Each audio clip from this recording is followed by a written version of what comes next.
Selama dikasihi Tuhan, dari pembacaan kita pada saat ini dengan sebuah tema menikmati masa muda dengan tetap bersekutu di dalam Tuhan. Menikmati masa muda dengan tetap bersekutu dalam Tuhan. Rekan-rekan pemuda yang sama dikasihi Tuhan, masa muda adalah masa yang menyenangkan, adalah masa yang paling menyenangkan. Tuhan rekan. Mana ya? Tentu benar bahwa masa muda itu adalah masa yang menyenangkan. Banyak orang selalu kita lihat, ini kebanyakannya, bukan semuanya. Ada orang yang ingin selalu terlihat muda. Contohnya sekarang di zaman sekarang itu banyak orang yang melakukan oplas. Umur 50 tahun kelihatan seperti umur 20 tahun. Kalau sudah berubah tinggal sumer sehingga tetap menjadi kelihatan lebih muda. Itu menandakan bahwa memang masa muda adalah masa yang paling indah, menyenangkan. Bagi beberapa orang, menjadi muda berarti bisa hidup sesukanya, tidak mengkhawatirkan banyak hal. Yang terpenting adalah yang menikmati hidup, bebas berbuat. Tetapi rekan-rekan pemuda yang sama dikasihi Tuhan, dalam kitab Pengkhotbah pasal 11 ini mengajak kita untuk bagaimana kita mencermati kehidupan ini, menasihati kita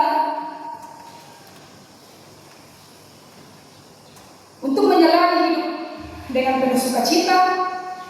Tetapi Pengkhotbah juga mengingatkan untuk kita hidup dekat dengan Allah serta melakukan kehendak-Nya. Sang Pengkhotbah mengajak kita untuk menikmati dan menjalani hidup sepertinya, tetapi pada saat yang bersamaan tetap bertanggung jawab kepada Tuhan yang telah menciptakan kita.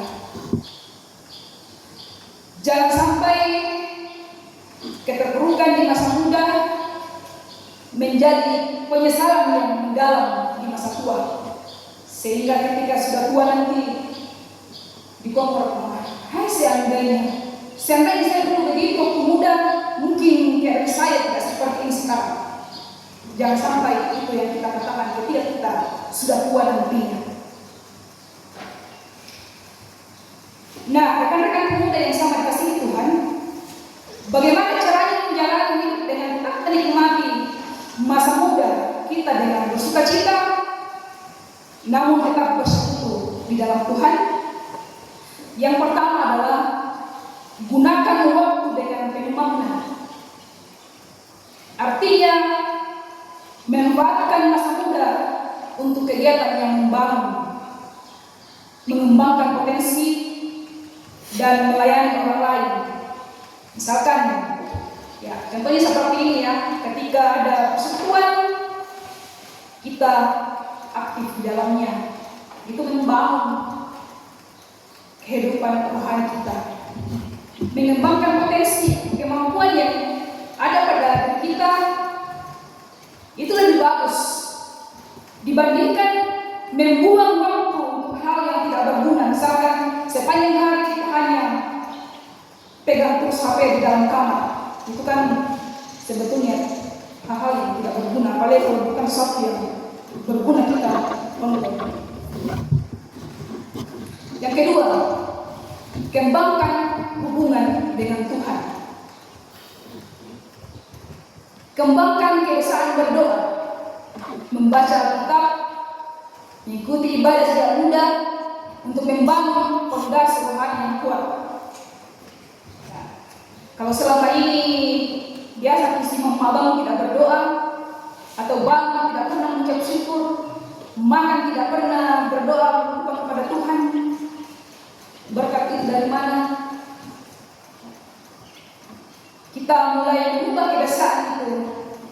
menjadi kebiasaan yang rajin berdoa, membaca Alkitab.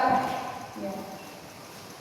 Aplikasi yang ada di HP, aplikasi Alkitab, kita harus rajin membacanya. Jangan aplikasi-aplikasi lain yang sering kita buka, tetapi membaca firman Tuhan dalam satu hari tidak pernah. Ini jadi pertanyaan buat kita masing-masing. Satu hari itu hari kita membaca Alkitab dan mengikuti ibadah sejak muda untuk membangun fondasi rohani yang kuat. Karena kenapa? Ketika fondasi rohani kita sudah kuat, apapun masalah tantangan yang akan kita hadapi nantinya, itu kita tidak akan tergoyahkan, sehingga memang kita tetap percaya kepada Yesus Kristus, tidak beralih lagi ke kepercayaan lain.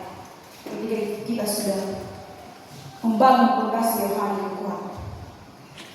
Yang ketiga, bertanggung jawab. Sadari bahwa setiap pilihan dan tindakan memiliki akibat, baik di dunia maupun nantinya di akhirat. Apa yang kita lakukan pasti ada akibatnya. Kemapal komelki tentu ada akibat, baik di dunia maupun di akhirat. Tetapi ketika kita melakukan hal yang buruk, itu juga pasti dampaknya akan kita dapatkan, maupun kita masih di dunia maupun ketika kita sudah dipanggil oleh Tuhan. Yang keempat, pilihlah kebahagiaan yang benar, bahwa kebahagiaan yang sejati dari menjalani hidup sesuai dengan kehendak Tuhan. Mari kita menjalani hidup ini sesuai dengan kehendak Tuhan, bukan dari kenikmatan yang sesaat yang mengarah pada dosa dan kesia-siaan. Oleh karena itu, rekan-rekan pemuda yang sangat dikasihi Tuhan, mari menikmati masa muda kita dengan bersukacita dan tetap bersekutu di dalam Tuhan. Selagi ada kesempatan, mari lakukan yang berdampak positif dan menjadi sesuai dengan apa yang Tuhan inginkan bagi kita. Kiranya Roh Kudus akan terus menyertai kita selaku pemuda-pemudi Kristus dalam menjalani kehidupan ini. Terpuji Yesus Kristus sekarang dan selamanya. Amin.